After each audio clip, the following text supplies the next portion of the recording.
Have you ever questioned how much of you is actually, well, you? Let me start with something that sounds like science fiction. But it's science fact.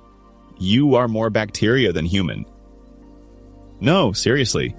Your body is teeming with microscopic organisms, trillions of them. They live on your skin, in your mouth, your lungs, and especially in your gut. And what's wild is they might be doing a lot more than just hanging around. They might be making decisions for you right now, without you realizing it. Let's break it down. The average human body contains about 30 trillion human cells. Sounds like a lot, right? But here's the twist. You're also carrying around an estimated 39 trillion microbial cells. That means, in terms of pure cell count, you're actually more microbe than human. And that's just the start. The real mind blower comes when you look at genes. Your human DNA holds about 20,000 genes. But your microbiome, that's the full collection of microbes that live in and on your body, contains over 2 million unique microbial genes. That means 99% of the genetic material inside you doesn't even belong to you. Imagine that. The blueprint of your body, the code that determines so much of who you are, is outnumbered 100 to 1 by genes from bacteria, fungi, archaea, and viruses. You're not a single organism. You're a walking ecosystem, a superorganism. And what's really fascinating and maybe a little unsettling is just how much influence those tiny tenants have over your body and your mind. Let's start with digestion, since most of your microbes live in your gut. You probably think of digestion as a purely mechanical or chemical process. You eat, your stomach breaks down the food, nutrients get absorbed. Simple. But what you might not know is that you can't actually digest most of your food without the help of bacteria. Your gut bacteria break down complex carbohydrates, produce essential vitamins like vitamin K and some B vitamins, and even help regulate your blood sugar.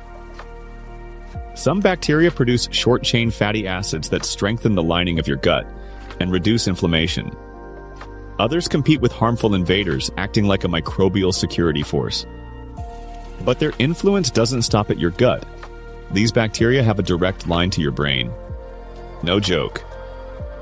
There's something called the gut-brain axis, a two-way communication system between your digestive system and your nervous system, primarily connected through the vagus nerve.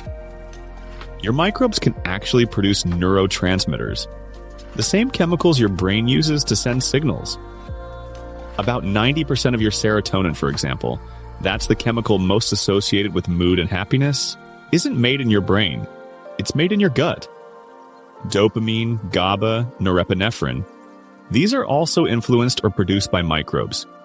That means the state of your gut microbiome can literally affect your mood, your thoughts, your sleep, your focus, even your mental health. It's no wonder some scientists are now calling the gut the second brain. Still think your microbes aren't in control? Let's take it further. Animal studies have shown that changing the gut microbiome can alter behavior. Mice raised in sterile environments with no microbiome at all behave differently. They're often more anxious or socially awkward. But if you transplant the microbiome from one mouse into another, their behavior changes too. In some cases, scientists have taken the gut bacteria from anxious mice and transferred them into calm mice.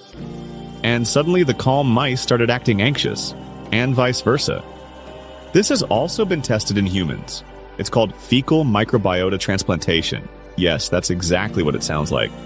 And it's been used to treat conditions like Clostridium difficile, a dangerous gut infection. But what's surprising is that in some patients, these transplants don't just fix digestive issues. They change cravings, mood, and even energy levels. Some report feeling happier, more focused, or less anxious after getting someone else's gut bacteria. That's not just weird, that's revolutionary. It suggests that your sense of self might be more flexible than you think. That your thoughts, feelings, and decisions are being subtly influenced by microbes that evolved to survive inside you. Let's talk cravings. Ever feel like you have to eat sugar, or red meat, or dairy? Sure, some of that is psychological. but it turns out your gut bacteria might be pushing you in that direction. Different species of bacteria feed on different nutrients. Some thrive on sugar, some on fat, others on fiber. And when their preferred food runs low, they can trigger signals to your brain to make you crave it. Imagine a tug of war inside your gut, with different species of bacteria competing to manipulate your eating habits in order to survive and grow. In a way, they're programming your desires to match their needs. Is that still you making the decision, or are you just the host? It gets deeper. Studies are now exploring how your microbiome might influence neurodevelopmental disorders, like autism spectrum disorder, and neurodegenerative diseases like Parkinson's and Alzheimer's. Researchers are investigating whether certain bacterial imbalances might contribute to brain inflammation or disrupt critical signaling pathways in the nervous system. Even your immune system is trained and shaped by your microbiome. Babies born by C-section, for example, get a different initial microbiome than those born vaginally, and this may affect their immune development. Kids who grow up in extremely sterile environments are more prone to allergies and autoimmune diseases, possibly because their immune systems didn't get educated by early exposure to a healthy microbial community. And yes, antibiotics, while life-saving, can be like dropping a bomb on your internal ecosystem. They don't just kill bad bacteria, they wipe out good ones too. That's why taking antibiotics can lead to digestive problems, yeast infections, and even long-term issues with mood or energy. It can take months or even years for your microbiome to recover fully. So, what can you do about all this? Well, for starters, treat your microbes with respect. Feed them well. Eat a diverse diet, especially one rich in fiber from fruits, vegetables, and whole grains. Include fermented foods like yogurt, kefir, kimchi, and sauerkraut. Those contain live cultures that can help support microbial diversity. Avoid unnecessary antibiotics and try to manage stress. Because yes, stress affects your microbiome too. And maybe most importantly, shift how you see yourself. You are not just a single organism. You are a community, a massive biological partnership, a planet made of people and microbes, coexisting, co-evolving, influencing each other every second. The idea that you are more bacteria than human might sound shocking, but it's also empowering. Because once you understand it, you gain insight into how your body and mind truly work. And that awareness could help you live better, think more clearly, and even feel more in control of your own biology.